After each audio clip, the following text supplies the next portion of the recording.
Hi everyone, my name is Katie Ellis and I am the CAS coordinator for South St. Paul High School.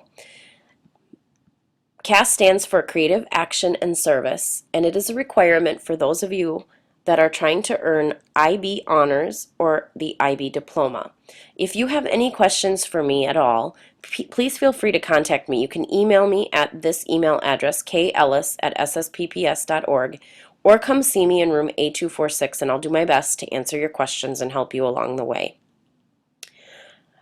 In this video, I hope to cover the main points of the CAS program and hopefully answer your questions about what your requirements are. Now, I would encourage you to actually look through this document, this CAS student guide. You're going to be able to find that by going to our school website, sspps.org, clicking on Academics, clicking on the Diploma Program, and then lastly, going to the CAS resources.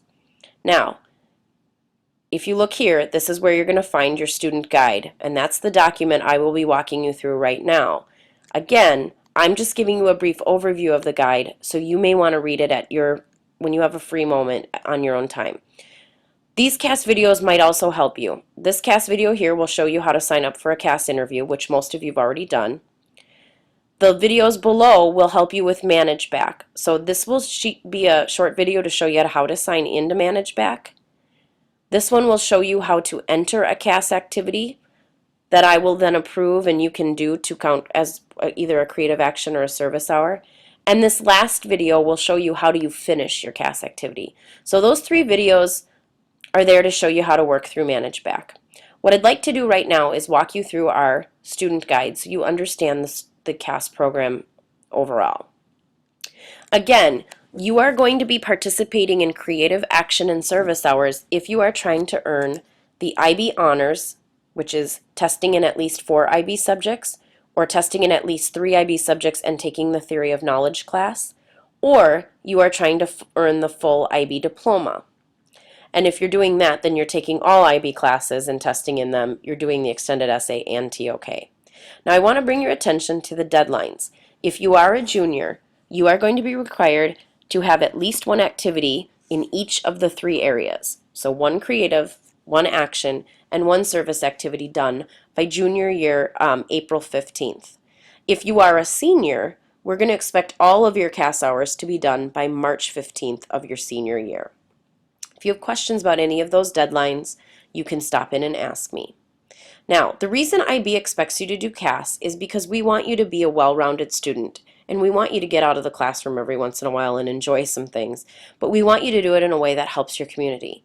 So IB focuses on 3 areas: creative, action, and service, in which they'd like you to work on. Now, creative activities involve anything involving the arts, dance, theater, music, sculpting, woodworking, painting, photography. There's a number of activities, probably many I haven't mentioned, that could all fall under the umbrella of being a creative hour. You have to keep in mind that anything you do in school for a class does not count as CAS hours. However, if it's something you're doing outside of the school day, then it may qualify for CAS. If you're unsure, you just need to talk to me.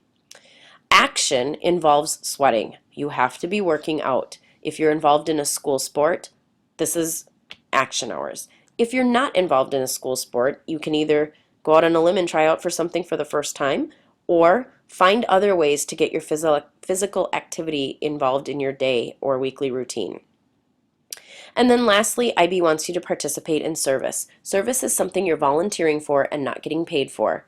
You're also not getting school credit for it. Also, another thing to consider is if you are providing a service to your family, for example, like maybe babysitting for your brother or sister, that isn't service either. That's just being a really good son or daughter or brother or sister. So service has to be something that you do for members of your community and do not get paid for. Now, there are some areas where IB would rather you're not involved. One of them is the political arena. You have to keep in mind IB is a global program, and in many areas of the world, being involved in politics can be dangerous. So IB would not encourage you as a student to be involved in political activities to earn your CAS hours. That doesn't mean you can't be involved in political activities. It just means they won't count for CAS. Same thing for religious activities. Again, remembering that IB is a global program and that there's many religions worldwide, IB is going to not allow anything that is interpreted as proselytizing. Now, proselytizing means that you're either preaching about or teaching about your religion. So anything that you're doing, like teaching Sunday school or maybe doing mission work, would not count as CAS. However, you might be involved in a youth group, and that youth group might go out and do many service kinds of activities like Feed My Starving Children or Habitat for Humanity. And if you're involved in something like that, that could easily count for CAS. The best thing to do when you're not certain is just to talk to me and ask your questions. And we're always trying to, look for ways for you to meet your CAS requirement. Now, one of the most frequently asked questions I get is, when can I start counting my hours? And the answer to that question is, you can start counting your hours from the beginning of the school year in your junior year. So many of you are involved in a fall sport, and you can count those activities from the beginning of the school year. However, anything prior to junior year, so that means in 9th and 10th grade and the summer leading up to 11th grade, do not count. CAS starts at the beginning of your junior year, continues on through the summer between junior and senior year, and ends mid-March in your senior year. So make sure that you know when the CAS program starts, and any activities should be dated that way that you've done. Might help for you to keep a notebook of just all your volunteer, creative, and service hours, and so that way it makes the entering it into our online system a little bit easier when the time comes. Now, your responsibilities for doing CAS are meeting 8 learning outcomes. These 8 learning outcomes need to be met at least one time throughout your CAS program. You're probably going to meet many of these more than once. So the 8 learning outcomes are increasing your awareness of your own strengths and areas for growth. So what are you really good at and what can you work on? If you can address that in an area, in one of your activities, you will have met one of the learning outcomes. The second learning outcome, you'll have to try something that's new to you, or take on a new role in an activity you've been involved in. For example, you might be involved in dance for years, but maybe this year you're invited to help teach or choreograph. And if that's a new role for you, that's you undertaking a new challenge. The third learning outcome is that you have to plan and initiate an activity. So you get the ball rolling on something, you get a group of friends to go do a service volunteer organization, or you decide you're going to make a scrapbook or something to that effect. You've planned and initiated the activity. The fourth learning outcome is that you have to work collaboratively with others, and we expect that you do that, involve yourself in teamwork. And also, one of the caveats of IB is that you have to have at least one activity over your 18 months that involves 2 of the 3 areas. So it's not just purely creative action or service. It involves creative and action, or creative and service, or action and service. And if that's confusing to you or you're not sure what you can do, we can talk about that a little bit in your interview. The fifth learning outcome is that you show perseverance and commitment to your activities. So you stay committed to what you've started and you give it your best shot. The sixth learning outcome is that you engage with issues of global importance. And I've listed just a couple here, like if you help do a river cleanup, you are involving yourself in caring for the environment. If you volunteer at a nursing home, you are caring for the elderly. If you help work at Feed My Starving Children or Loaves and Fishes, you are involved in ending hunger, and all of those things could be considered issues of global importance. The seventh learning outcome is considering the ethical implications of your actions, and this can be met in many different ways, but a lot of what you have to do is just decide, with your activity that you're involved in, what are the ethics that get brought into play when you've done the activity. Example, you've decided to tutor a student, and you start working on a relationship with that student, and they really look to you for help.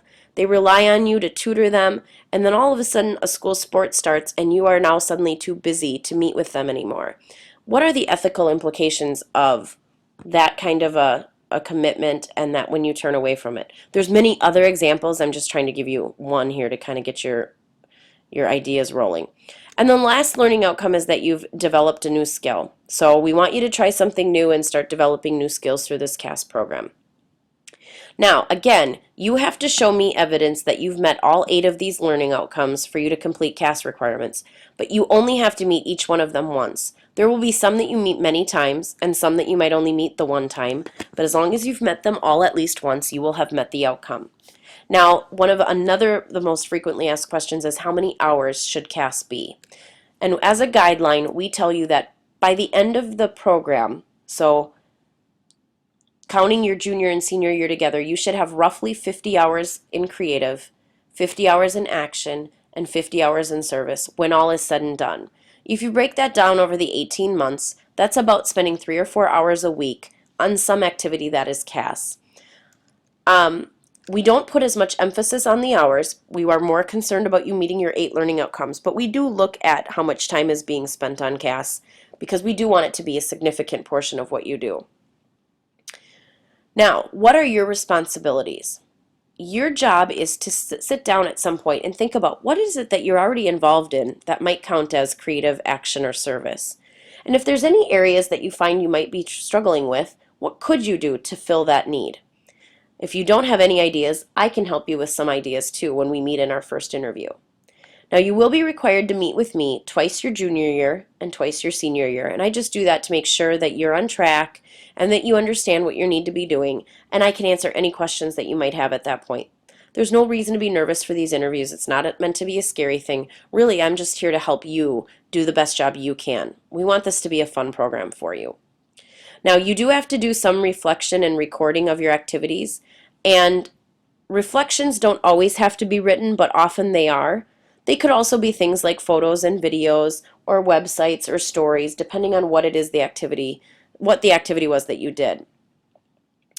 You can read this section in your CAS guide about reflection if you have questions on that. You are going to use an online system called ManageBack to log all of your activities. Now, you should have already received an email from ManageBack asking you to set your password. And so if you go into ManageBack, you're going to log on to our site, and the logon screen should look like this. And you're going to use your school email and your password. Now,